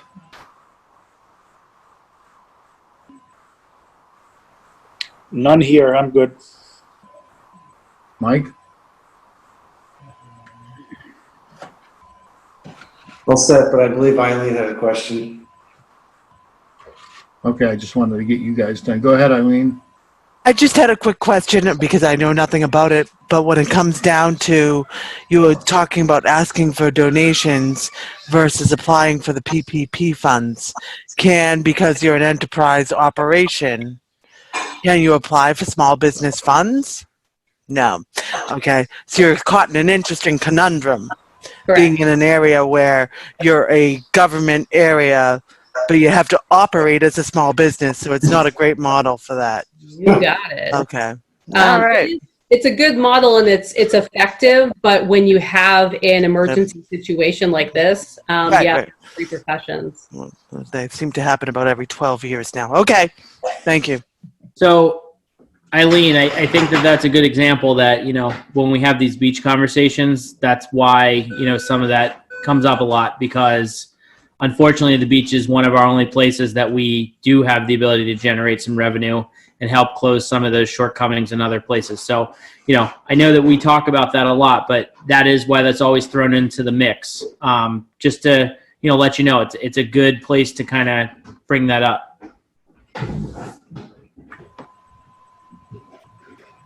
All right. Are we good on the budget, Alicia? Are you satisfied with what you presented and our responses for what they're worth? I mean, So I wish I had a magic bullet and I wish I had the answer right now. For me, it's really hard to not have a solid answer. That's kind of how I operate is, I like to be able to crunch through everything and have a solution. So I think for myself and for the rest of the staff, it's really hard for us to not have a solution. But this is the reality that we're all living in, and it's not just our department, it's other departments, it's other individuals in their everyday lives. So, as a whole, we're all in this together, and we're all just doing the best that we possibly can in a very challenging situation. So I think the biggest importance for us as a department is we want to make sure that the programs that, people are counting on, that they're there. We have a lot of families that count on, Camp T or the teen adventure programs as a way to be able to, watch the kids, especially as they start getting back into the workforce. Eileen had made the comment that a lot of folks have either been laid off or furloughed. And, as people go back to their jobs, they're going to need the support of that care. And the summertime is the hardest time for that for people. So, we keep playing this game. There's other departments that, run on the revolving, and they've just said that we're just not going to offer any programs at all. And the reality is,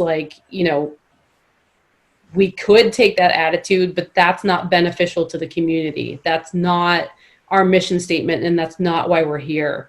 So, even if it's something that's going to be challenging and difficult for us to do, we're going to find a way to do it because we know that people in the town need the support.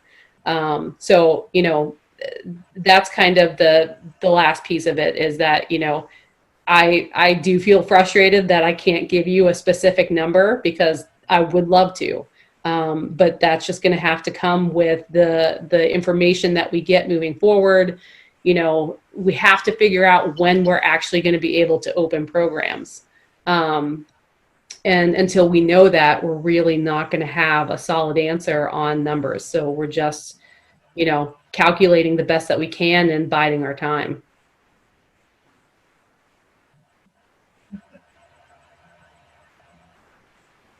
All right, are we good? No, you're fine. You seem to be the only one that thinks that you need to come up with a solution when we don't know what's going to happen tomorrow. So it's, I'm satisfied with the direction we're going based on the information we have available. And I don't think, I'll speak for everybody else, I don't think they have any complaints either, so. Yeah. Did we want to cover any other topics? Anybody else have any other input? Mike, Sean? I have general input, just kind of as closing remarks, but so I don't want to. If there's new business or something like that, if you want to handle something else first, it's fine. At this point, we've covered everything that's on the agenda at this time. All right. I just would like to go on record. I think you guys have done a really good job of. I know everybody's working hard. Your entire team, be it the summer camp, the contingency for the beach plans, and it's uncertain times for everybody. And I really give you guys kudos and appreciate the effort. And probably I probably only see a fraction of what you guys put into it, and I know that's a lot from what I see. So I just wanted to say thank you. I know you guys are pouring a lot of your heart and soul into trying to get through this, and I appreciate it. Thanks, Sean. Appreciate that. All right, are we good to go? Up to you. All right, I'll entertain a motion to adjourn. I'll make a motion to adjourn. I second. All in favor signify by saying aye. Mike? Aye. Sean? Aye. And I'm aye as well. So good night, and good night to all you camp people that were sitting in listening to this. We miss you guys. I'll tell you what, my daughter Haley is sitting upstairs waiting for me to tell her what's going on. So I can imagine how you all are feeling as well. So hopefully we'll see you during the summer at some point. Hi, Alyssa. Thank you. Good night. All right, thanks. Take care, guys. Good night, guys. Bye. Gentlemen, thank you, Eileen. Thank you, everybody who came.